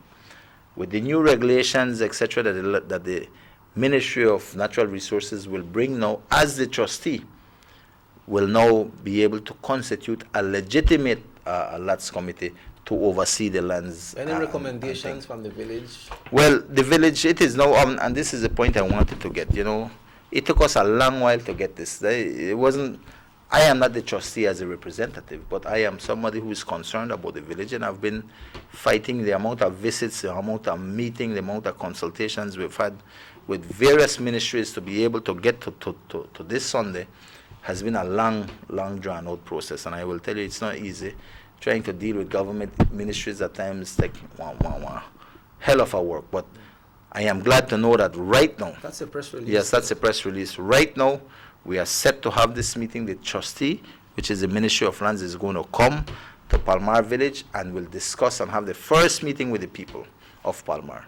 My only thing is this, is that the people of Palmar, please don't go out there and take anything politically, because they get political, and of course the opposition tries everything in terms of look at things political. And the truth of the matter is that those Lands Committee to a large extent have been used politically for trying to be controlled politically, so they can issue lands politically for political means, etc. To me, that is wrong. I mean, this is a Lands Committee. This is a gift, was gifted to the people of Palmar, for the people of Palmar. So my only advice is, listen, if we go out there, we want to go out there, the people of Palmar, please think of what is best for your community, because that is what I would want to see. I would want to see that the people of Palmar could come together so that they could select. Well, I guess in this first meeting they will talk about the process and what is the next step. Like I said, I don't know. I know the Ministry of Lands will deal with that. They will come out there and from there set up so that they can have elections or whatever they have to do. And my thing is, my simple request to the people of Palmar is, listen, do the right thing, select the right people for your village, because at the end of the day, these are the people who will look over your lands. And I will tell you, you all know the history in Palmar. You don't live there more than me. So you know what the situation is. And you know that at the end of the day, you like me would want to see accountability. We want to see equity. We want to see fairness and transparency in how things are handled. I think those are the things people want to see. But that will never come about if we put politics into this thing. Politics need to be out of these things so the people decide and put the right kind of persons out there to look after your land's affairs. I have done what I can to bring Ministry of Land, the trustee, to Palmar, along with the regulations, the new drawn out regulations, and they are the ones in charge of this show. But at the end of the day, you, the people of Palmar, will have to make these decisions. And it is best that you do the right thing in terms of putting the right people for your Lands Committee. At the end of the day, you all will live with that. Huh? Do you know if they have a present committee right now? There is not a present committee. The whole committee that is there is long gone. That is why I'm saying, by the trustee coming down, which is the Ministry of Lands, and coming down with the new regulations, etc., they will basically give legitimacy to the Lands Committee, because there is none there. Anybody who is sitting in a Lands Committee and think, whichever Lands Committee is formed now, will look at all of that, because for me, if I was a Lands Committee person, or I become the person in charge, I will do an audit, because you need to know what has transpired before. Yeah. Because who say either Lands Committee, they give out land, etc., when they had no authority to do so, because they were not the Lands Committee, they were not sanctioned as a Lands Committee, because the regulation is clear. You have to have so much elders, etc. So this to me will legitimize the Lands Committee in Palmar, and I think that is important for the people of Palmar. And I think the trustee, which is the government of Belize in terms of the Lands Committee, the Ministry of Natural Resources, would like to see that take place. So I feel good that this thing is happening. I think the people of Palmar will be happy. But at the end of the day, it is their decisions to be made in terms of when the time comes for election. And I know the Ministry of Lands will set out at this meeting how things will happen and when that date of election will happen. And I think that we want to do it right away, because we want people to the Lands Committee to get on and function properly. So, like I said, this is the first meeting. I hope when I say the PUP go out there and create mischief, because that is what they've always done. I remember the last time We went there with a major discussion in terms of the high school, when you had at that time Mr. Carballo and the whole PUP were out there agitating not to have the high school because they want to negotiate this, they don't want to give up on a whole series of things. At the end of the day, we end up losing that high school from Palmar, which I think would have been the best thing right now. But like I said, all I want to see is that people go out there, listen to the trustee, they will set out the stuff, how it will move forward, and from there, the people of Palmar, not me, not anybody will have a decision on who is elected. It will be the people of Palmar, and I hope that they make the right decision, because at any time, Jackie, we get the leaders we choose, and if Palmar choose people who are not fit and proper to be in that lads committee, they will have to live with that, Yeah. But I am glad that that is taking place, so I invite everybody from Palmar who is interested in their community. You can come out on Sunday at 10 a.m. that will be the 5th of July, to come out at the community center and to listen to what is happening. So as it is present right now, you as the area representative or any other area representative has passed through, not really have any authority to give any lands in Palmar? None whatsoever. You see, that is a unique thing, and that is why I say, when you look at this country, we are blessed. You have everything.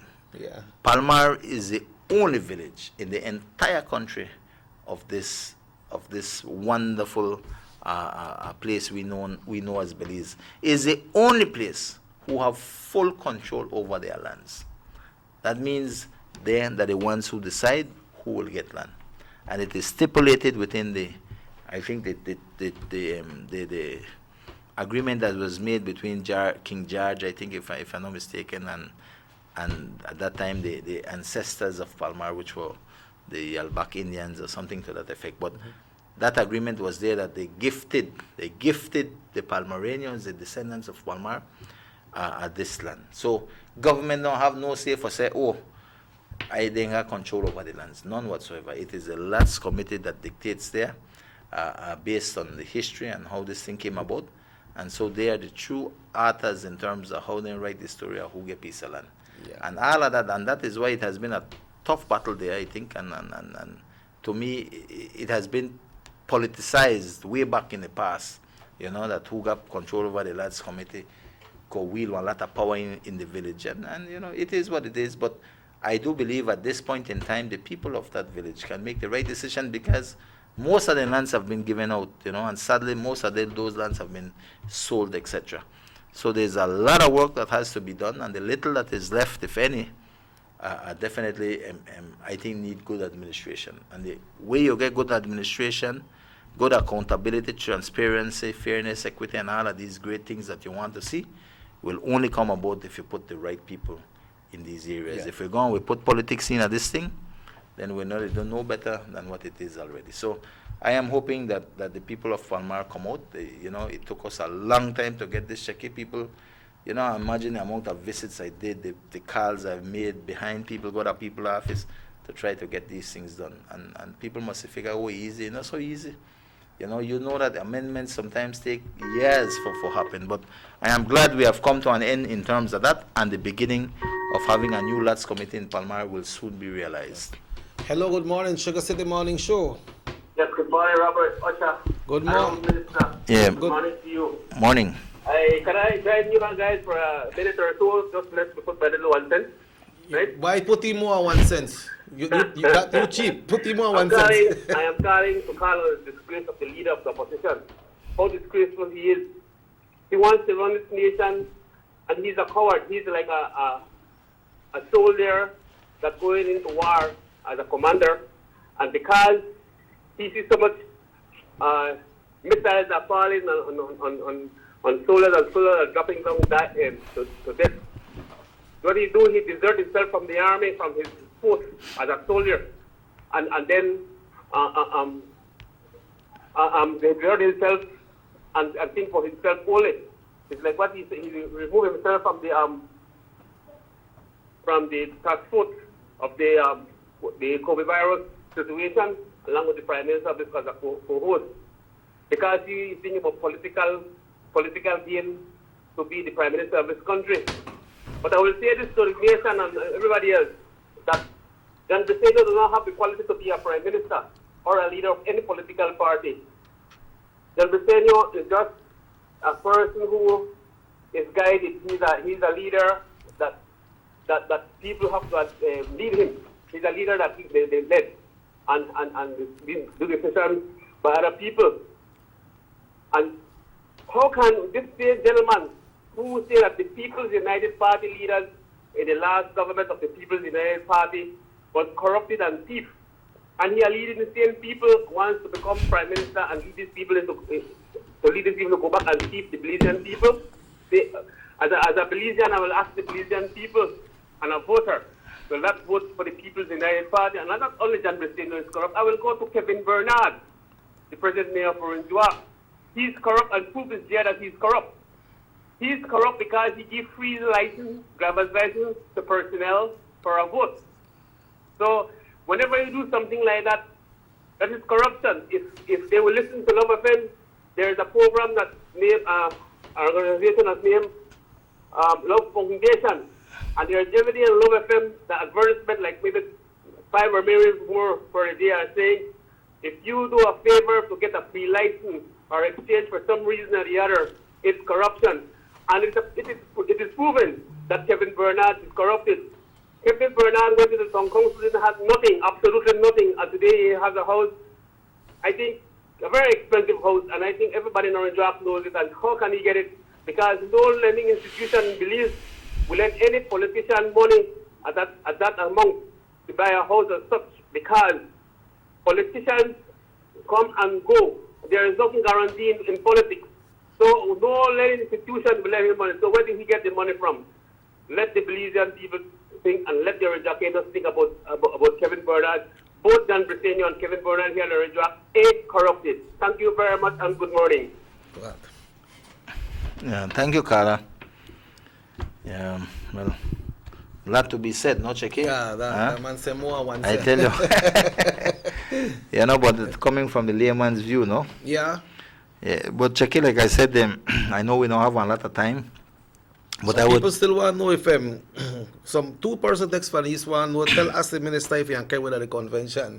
And now once, of course, man, once, you know, I will just finalize with the chairman. I'll give him a call and find out exactly what's going on. And of course, we have to move with people. We are move with people. I let them know, of course, you know how that go, Checky. Yes, people and we will make the arrangements for that to happen. Don't worry. Yeah. Right, but Checky, I know time is going, and I wanted to I know last 2 weeks we talked about the sidewalk that were damaged, remember? The ones on Belize Corozal Road. Yeah, Belize Corozal Road. And to me, those were very important that they were fixed because, you know, to me, I saw it as a serious accident waiting to happen. And, you know, I tried to get the work done, but, you know, I was able to manage to discuss with Mr. Liborio Vega, the guys who are working on Louisiana. Yep. I gave them the situation in terms of what was happening in the area, and they asked them to assist us.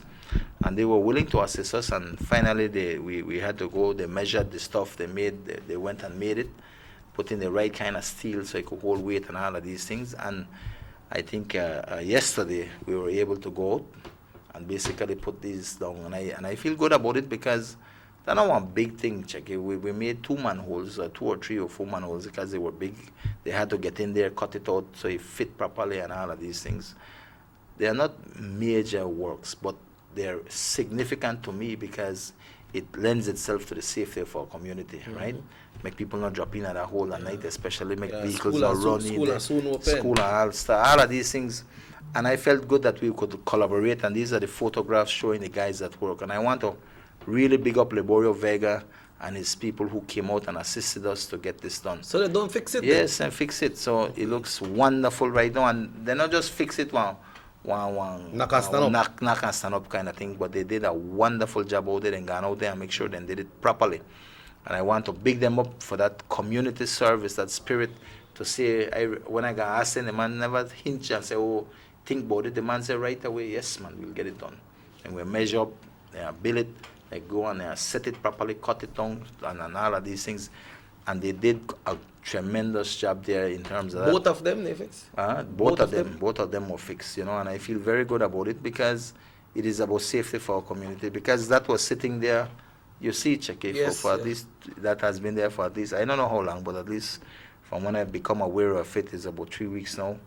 And I'm glad that they have fixed it, and it's now safe for everybody. So I feel good about that, and I want to thank the community who called in, Mr. Boya. I know he called in about the one front approach which has been fixed likewise, and for everybody who were concerned about it. Hello, good morning, Sugar City Morning Show. Hello, good morning. Yes, sí.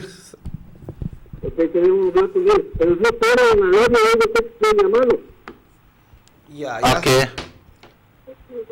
What you say, Wame Kakana? Hello. Hello.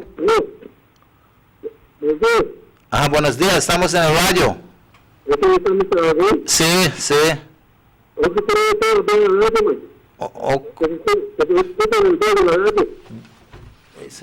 ¿Qué quieres del radio? Pero ya estás ya estás en el aire, sigue.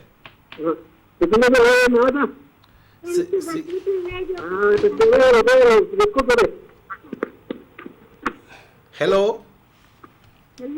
Yeah, hello. You got a phone number? ¿Tienes un número? I could maybe call him back, you know. Hello. Necesito yo le estaba hablando ahorita de SugarCity. Sí, ya estás en el aire, sigue hablando. El ministro está escuchando. Yes, hello. Buenos días, jefe. Estás en el aire. Yo soy Mr. Chan. Ajá, sí, Mr. Chan. ¿Y qué pasa del camino? ¿Cuándo lo van a componer de Santa Marta? En eso estamos, vamos, apenas conseguimos la maquinaria. ¿Qué pasó? Es que el grader no estaba trabajando. Mr. George me dijo que antes que vienes, ese va a salir, ¿no? Ese equipo va a salir y va a estar listo para ir a Santa Marta. Porque yo sé que Santa Marta necesita la raspada en los caminos. En eso estamos ahorita. Yo estoy viendo, tal vez lunes va a llegar ya. Después vamos a Champa Ridge, sí, después en el pueblo. Sí, yo sé, jefe. Y gracias por informarme, ¿no? Pero ya me dijeron sobre ello. Hay transporte que quiere componer también ahí. ¿Quién? Sí, we have to work on the culvert allá donde se llenó de agua. Ya lo notamos cuando se llenó de agua, estábamos allá afuera. Y ya lo notamos con Public Works. Apenas conseguimos esos tipos de culverts, van a ir allá a componer en eso, ¿no? Trabajar en eso. Mr. Chan, sí, jefe. ¿Todo bien en Santa Marta? Sí. Muy bien.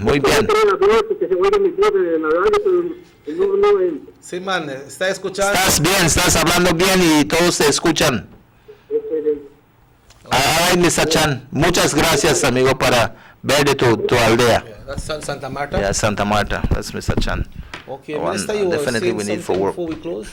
Before this call came in? Yeah, no, I just was highlighting the great work in terms of the Mr. Liborio Vega, and this is the kind of work we need, where people are willing to give to their communities, because, they give their time, their labor, their expertise, their materials, but I think it went a long way. Like I said, nothing major in terms of no big kind of one new building and a bill and that, but to me, that community spirit and being able to come together as a community and get it done. Because, they were after Public Works, but they may need this, and couldn't happen. So we get Liborio, and one time he came, so I want to big him up and his company for lending that hand out there. And of course, to Mr. Boya, who informed us about that one, and all the residents who were concerned about the one right in front of the Liberty Avenue, no? Yeah, well, Minister, that has since been repaired, no? We are the 1st of July today, and transfers starts today. Start today. So definitely, again, I want to remind everybody who needs to transfer, please do so. You have 2 months to do so. No wait last minute. Do so as soon as you get your break. Hello, good morning. Muy buenos días. Hello, good morning. Yes. Good morning. Please lower your television or your radio, please. Thank you. Okay. You need to lower the television, the volume on the television, please. All right. All right. Go ahead, sir. I'm calling from Vermont. Yes, sir. I just want to confirm something. Yes, go ahead. still need to lower the volume for your radio. You need to lower the volume for your radio or your television and just listen. Just start. Yeah, just go ahead and speak into your telephone, please. Yeah, Yeah, please lower the volume of your radio. Maybe you could come outside and then. all right. Yeah, go ahead, Carla. This chairman that we have on the Lands Committee, well, he's past chairman, right? Because he's nothing right now. Right. He's still giving lot here in Palmar. And I think that shouldn't be so, right? Right. And I hear that he sells some lands to Mr. Kevin. Okay. So that is very wrong, man. Right. And this Sunday, maybe we could talk about that there. All the Palmarians will know that. Yeah. That's all. Thank you. Okay, sure, Carla. And Checky, this is important. That is why I say, you know, I am so glad that the Ministry of Natural Resources, which is the trustee, will be there to really regularize what is happening in Palmar by setting up what he has to set up in terms of the new regulations to be enforced in terms of how we go about seeing a new LATS committee.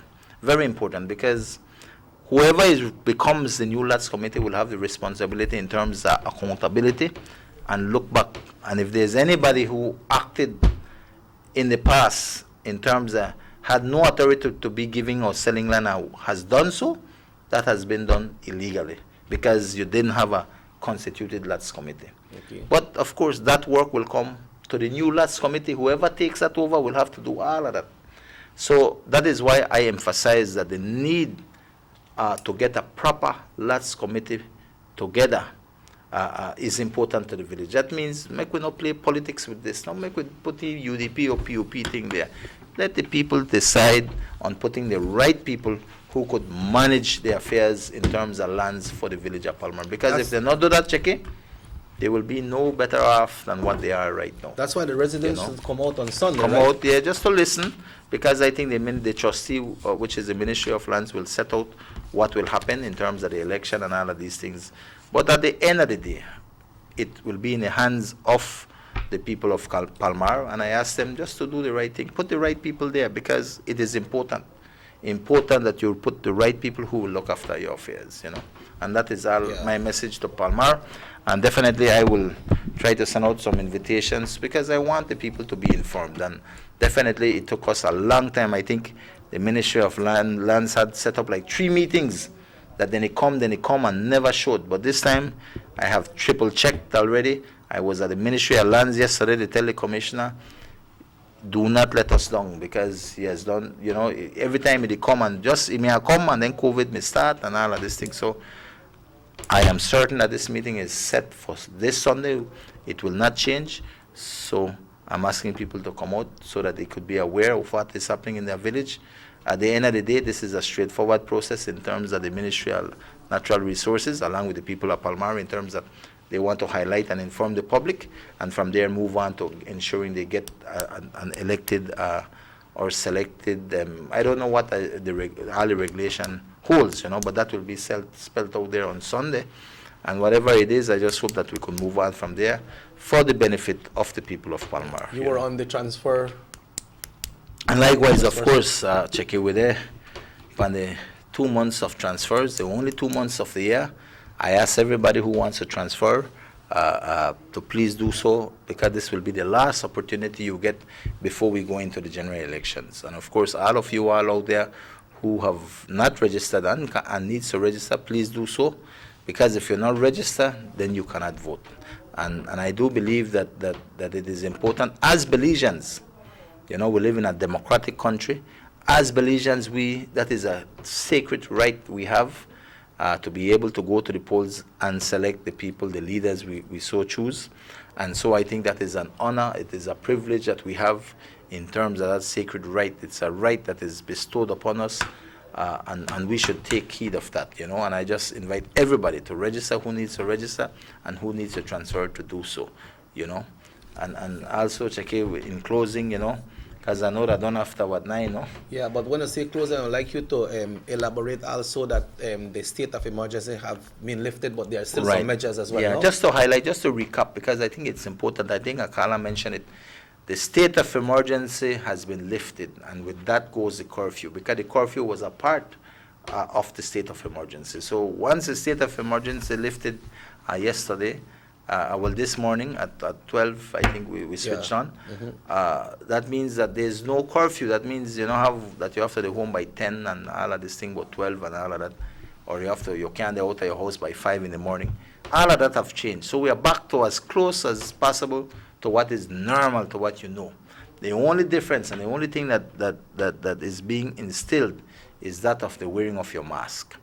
The wearing of your mask is not something that we government just say you have to wear the mask. You must wear your mask. It is about your own personal safety that you must take on for your own well-being. And that is why the mask is being asked to be worn.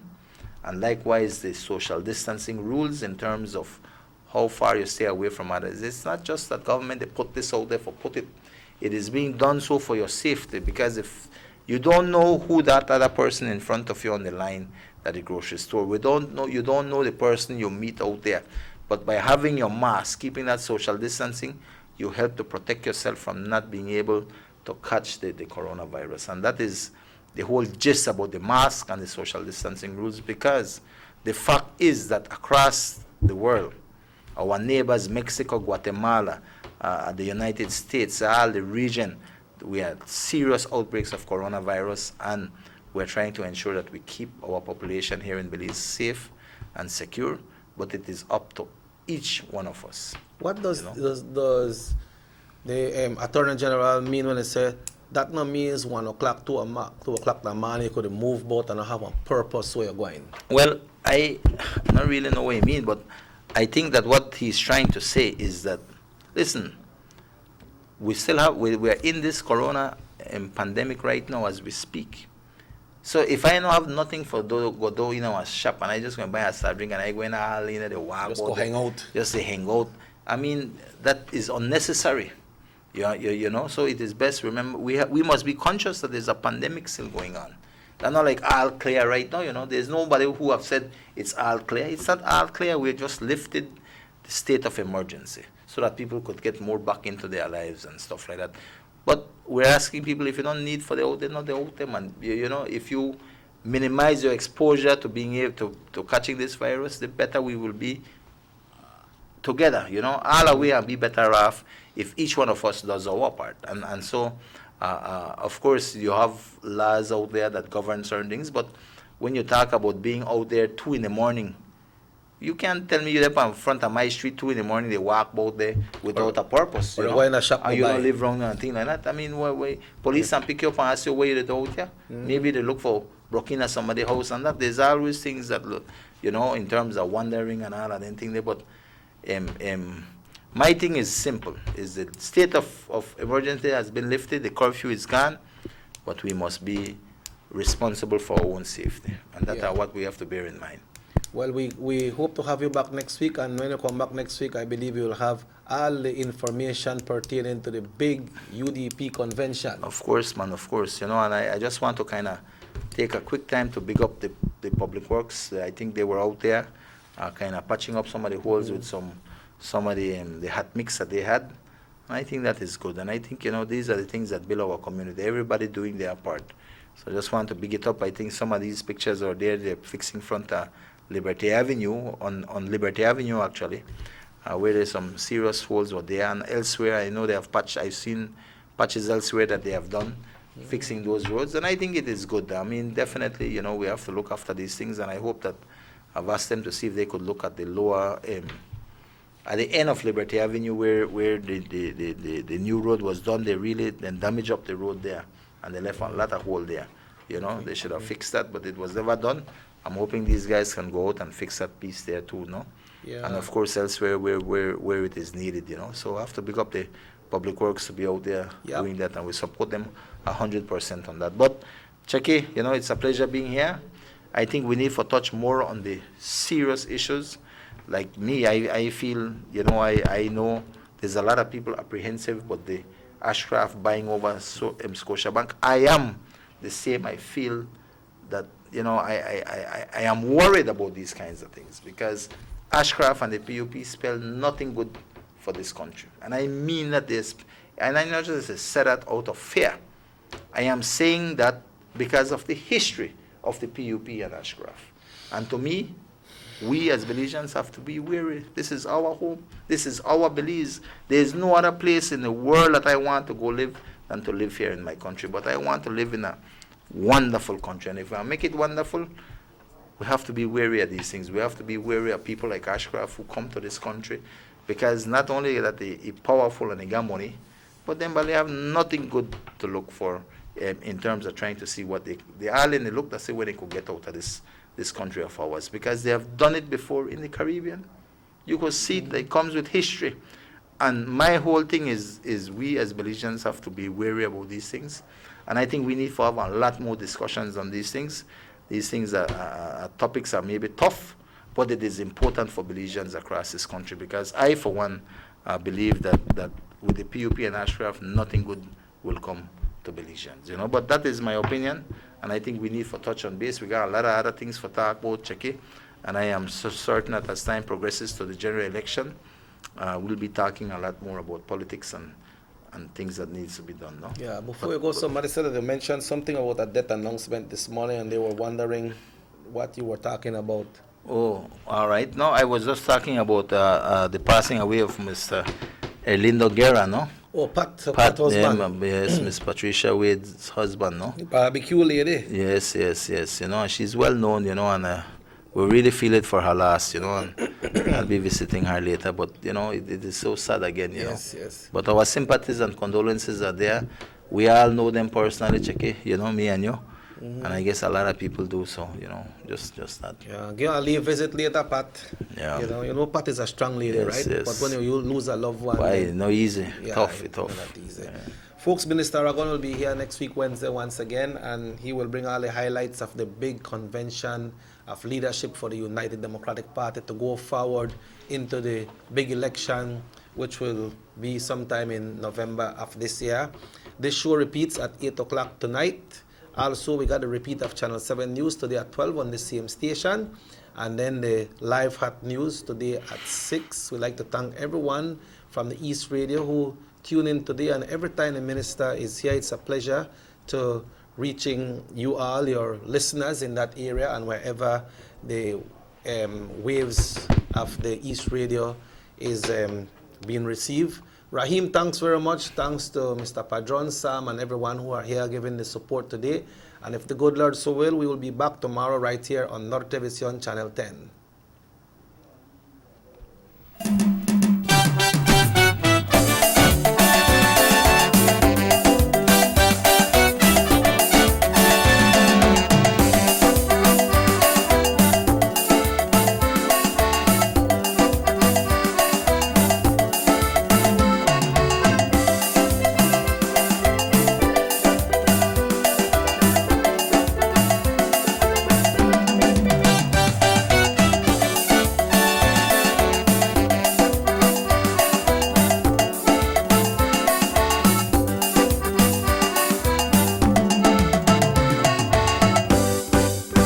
SugarCity Morning Show.